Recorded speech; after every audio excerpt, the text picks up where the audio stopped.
अस्सलाम वालेकुम and welcome students. First year chemistry chapter number 5 हम कंटिन्यू करेंगे। आज का टॉपिक है energy of revolving electron. Energy of revolving electron. किस इलेक्ट्रॉन की बात हो रही है? जो कि किसी भी ऑर्बिट के अंदर प्रेजेंट है और रिवॉल्व कर रहा है अराउंड द न्यूक्लियस। जैसे कि ये इलेक्ट्रॉन प्रेजेंट है, ये न्यूक्लियस है। न्यूक्लियस के साथ इसकी फोर्स ऑफ अट्रैक्शन होगी क्योंकि एनर्जी इक्वल होती है kinetic energy plus potential energy. So kinetic energy इसके मोशन की वजह से होगी जो कि ये रिवॉल्व कर रहा है, और पोटेंशियल एनर्जी इसकी होगी इसकी पोजीशन की वजह से। अगर किसी मटेरियल को किसी भी पार्टिकल को इन्फिनिटी से किसी ऐसे पॉइंट पे लाया जाए जहाँ पे ये थोड़े से डिस्टेंस पे न्यूक्लियस के प्रेजेंट हो, तो वहाँ पे इसकी पोटेंशियल एनर्जी जो होती है वो इक्वल टू होती है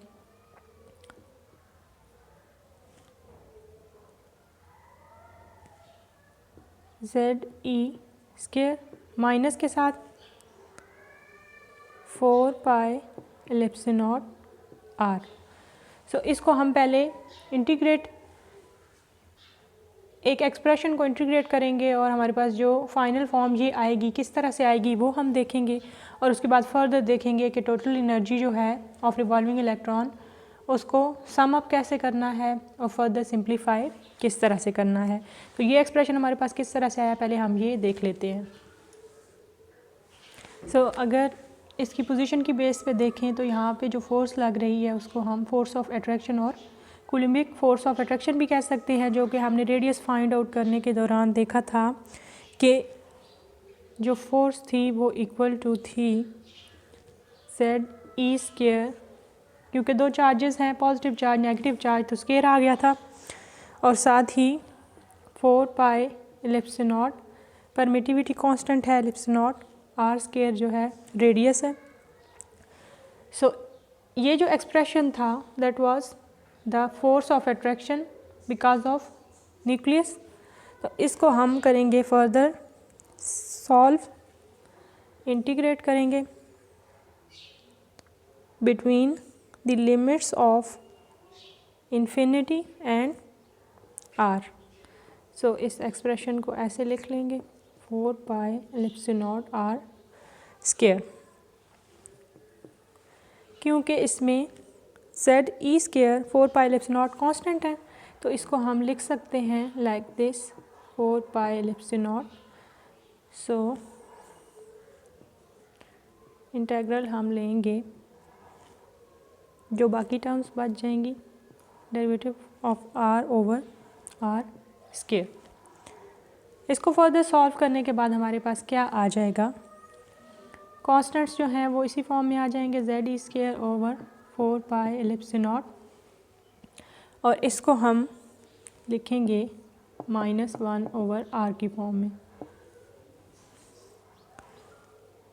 अब आ गई है ब्रैकेट, इंटेग्रल का साइन हमने हटा दिया है, इसको सॉल्व करके हमने -1/r की फॉर्म में लिख दिया है। फर्दर हम देखेंगे अगर हम इसको 4πε0, क्योंकि हम इसको सॉल्व कर चुके हैं, तो हम इसको -1/r की फॉर्म में भी लिख सकते हैं।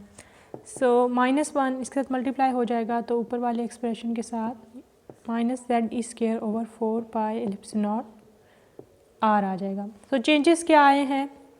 बहुत ज़्यादा चेंजेस नहीं आए इस एक्सप्रेशन में। इसका इंटेग्रल लेने के बाद r² था तो r हो गया है, और साथ माइनस का साइन आ गया है। तो फर्स्ट तो हमारे पास ये तो फोर्स थी, बट इसका इंटेग्रल लिया हमने क्योंकि r डिस्टेंस पे प्रेजेंट है इलेक्ट्रॉन, तो इससे हमारे पास जो फाइनल फॉर्म आई है ये हमारे पास है वैल्यू किस चीज़ की?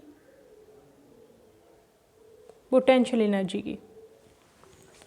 ये है जी एनर्जी पोटेंशियल, क्योंकि ये इसकी पोजीशन जो r पोजीशन है, डिस्टेंस है, उसकी वजह से ये एक्सप्रेशन आया, तो इसको हमने कह दिया है energy potential energy. So total energy होती है equal to kinetic energy plus potential energy. As we already know कि काइनेटिक एनर्जी इक्वल टू होती है हाफ mv², और हमने एक्सप्रेशन फाइंड आउट किया है पोटेंशियल एनर्जी का Z(E²/4πε0r। यहाँ पे माइनस का साइन आ जाएगा क्योंकि लास्ट एक्सप्रेशन में माइनस का साइन था। माइनस के साइन की प्रेजेंस की रीज़न क्या है?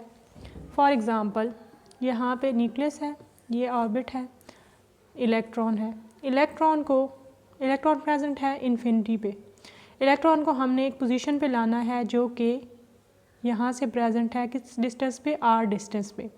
इस इलेक्ट्रॉन को जब हम इस ऑर्बिट में ले आते हैं ये हो जाता है न्यूक्लियस की विसिनिटी पे, न्यूक्लियस इस पे एक्ट करता है, फोर्स लगती है। यहाँ पे पोटेंशियल एनर्जी थी 0, क्योंकि अब हमने इसको न्यूक्लियस की तरफ मूव करवाया है तो लेस देन 0 हो जाएगी पोटेंशियल एनर्जी, और जो भी वैल्यू 0 से लेस होती है वो होती है नेगेटिव। सो नेगेटिव वैल्यू हमारे पास आ गई है पोटेंशियल एनर्जी की, क्योंकि हमने इन्फिनिटी से एक r डिस्टेंस पे इलेक्ट्रॉन को मूव करवाया है टूवर्ड्स न्यूक्लियस। ये हो गया। अब हमने क्या करना है, एनर्जी का जो एक्सप्रेशन आना चाहिए हमारे पास वो सिंपल भी होना चाहिए और उसमें कोई भी ऐसी वैल्यू नहीं होनी चाहिए जो वेरिएबल हो, कांस्टेंट वैल्यूज़ होनी चाहिए ताकि इजीली हम एनर्जी की जो वैल्यूज़ हैं डिफरेंट ऑर्बिट्स के लिए वो फाइंड आउट कर सकें। सो हमने लास्ट लेक्चर में देखा था कि mv² हो गया था ZE²/4πε0r।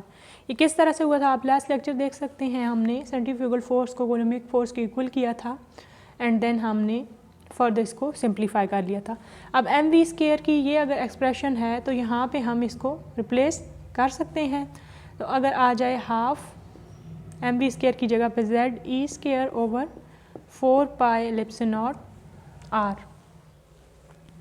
ये हो गया माइनस जिस तरह से पोटेंशियल एनर्जी का एक्सप्रेशन था वो उसी तरह से हम लिख देंगे। ये जब फर्दर इसके अंदर इसको मल्टीप्लाई करेंगे तो क्या होगा, ZE² की फॉर्म में ही आएगा और नीचे क्या हो जाएगा, क्योंकि 2 और 4 मल्टीप्लाई होके 8 हो जाएंगे और r हो जाएगा माइनस ZE²/4πε0r।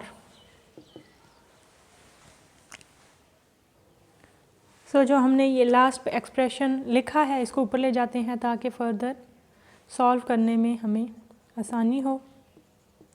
Minus ZE²/4πε0r। इन दोनों को सॉल्व करेंगे, एलसीएम अगर आप ले लें। सो यहाँ पे आ जाएगा हमारे पास ZE²/8πε0r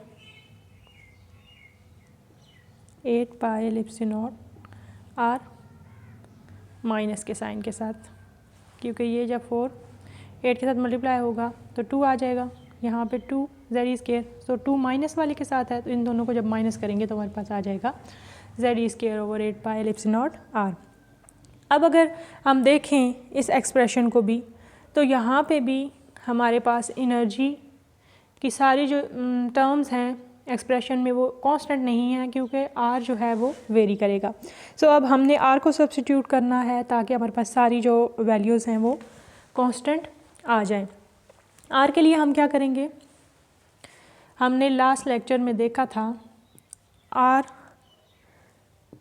रेडियस का जो एक्सप्रेशन था वो आया था ε0 n²h²/4πm(ZE²), जिसमें हमने n² को अलग कर लिया था और ये सारी वैल्यू कांस्टेंट हो गई थी जो कि 0.59 एंगस्ट्रॉम के इक्वल हो गई थी। अगर आपको याद नहीं है तो आप लास्ट लेक्चर में जाके देख सकते हैं कि ये किस तरह से हमने r को डिराइव किया था। अब r को हमने अगर यहाँ पे पुट करना है, हमने ऑलरेडी ये बात डिस्कस की है कि इन्वर्स में हो जब कोई भी एक्सप्रेशन तो उसकी जो वैल्यू होती है वो यहाँ पे लिखेंगे तो उलट हो जाएगी, यानी कि πm(ZE²) ऊपर चला जाएगा।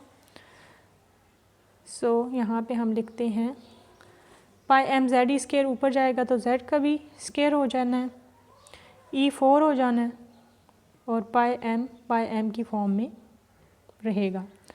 नीचे देखते हैं क्या होगा, ये वाली टर्म इसके साथ इधर आ जाएगी, ठीक है। तो 8 पाई एलिप्स नॉट का स्क्वायर हो जाना है, उसके अलावा कोई भी टर्म जो है वो इधर प्रेजेंट नहीं है, तो एन स्क्वायर एच स्क्वायर हो जाएगा। आर क्यों नहीं आया? सो अब यहाँ पे अगर हम इसको फर्दर सिंप्लीफाई करेंगे तो पाई जो है पाई से कट हो जाएगा, पीछे बचेगा क्या, जेड ई स्क्वायर ई 4 और साथ ही M over 8 ellipse not square N square H square. अब इन सारी टर्म्स में हम देखें तो N square 1 over N square को हम अलग कर सकते हैं, बाकी सारी जितनी भी टर्म्स हैं वो कांस्टेंट हैं। तो आप एक हमारे पास सिंप्लीफाई फॉर्म में एक्सप्रेशन आ जाएगा एनर्जी का, किस तरह से, जेड ई 4 लिख दिया है ना, ई स्क्वायर क्यों लिखा है, Z square E 4 M over 8 ellipse not square H square और 1 ओवर एन स्क्वायर हम कर लेंगे अलग। ये पूरे का पूरा जो है इसको अगर सॉल्व करें तो इसकी वैल्यू आती है हमारे पास, माइनस का साइन आ जाएगा। माइनस का साइन आपने नहीं भूलना, ये बहुत इम्पॉर्टेंट है, इसको फर्दर हम डिस्कस करते हैं कि ये क्यों इम्पॉर्टेंट है। -18 1 ओवर एन स्क्वायर, यानी अब जब भी आपने एनर्जी की वैल्यू फाइंड आउट करनी है किसी भी ऑर्बिट के लिए, तो अगर आपको ऑर्बिट नंबर उसका प्रिंसिपल क्वांटम नंबर पता है, अगर 1 है तो 1 का स्क्वायर लगा देंगे, इससे इसको सॉल्व करेंगे तो जो भी एनर्जी की वैल्यू आएगी वो हमें बताएगी कि जो इलेक्ट्रॉन उस ऑर्बिट में रिवॉल्व कर रहा है उसकी एनर्जी कितनी है, क्योंकि इलेक्ट्रॉन की भी उतनी एनर्जी होगी जितनी उस ऑर्बिट की होगी। और अगर आप यूनिट देखें तो यहाँ पे एनर्जी की यूनिट आ जाएगी जोल। अगर डिफरेंट यूनिट्स में देखेंगे, किलो जोल पर मोल में देखेंगे तो डिफरेंट एक्सप्रेशन आ जाएगा, यहाँ पे जो वैल्यू है वो चेंज हो जाएगी, वो भी हम फर्दर देख लेते हैं। सो अगर हम इसको किलो जोल की फॉर्म में लिखेंगे तो एनर्जी इक्वल टू होगी, अगर E1 के लिए देखते हैं तो -13.31 ओवर 1 का स्क्वायर हो जाएगा, तो आ जाएगी वैल्यू। अब इस तरह से क्यों लिखा है, अगर सिंप्लीफाइड फॉर्म में देखें तो En कोई भी अगर ऑर्बिट है या इलेक्ट्रॉन उस ऑर्बिट में प्रेजेंट है तो उसकी एनर्जी फाइंड आउट कर रहे हैं, तो यहाँ पे हम लिखेंगे n का स्क्वायर, यानी 1 ओवर एन स्क्वायर को हमने एन स्क्वायर में लिख लिया है। और ये वैल्यू क्यों चेंज हुई है, क्योंकि यूनिट्स को चेंज कर दिया है, यूनिट आ गई हमारे पास किलो जोल पर मोल की फॉर्म में। अब आपने एक चीज़ देखनी है, E1 जो है फर्स्ट ऑर्बिट है, इसकी एनर्जी है हमारे पास -1313.31। इसी तरह से E2 और E3 की भी देख लेते हैं। सॉल्व करने के बाद हमारे पास आएगी वैल्यू -328.32।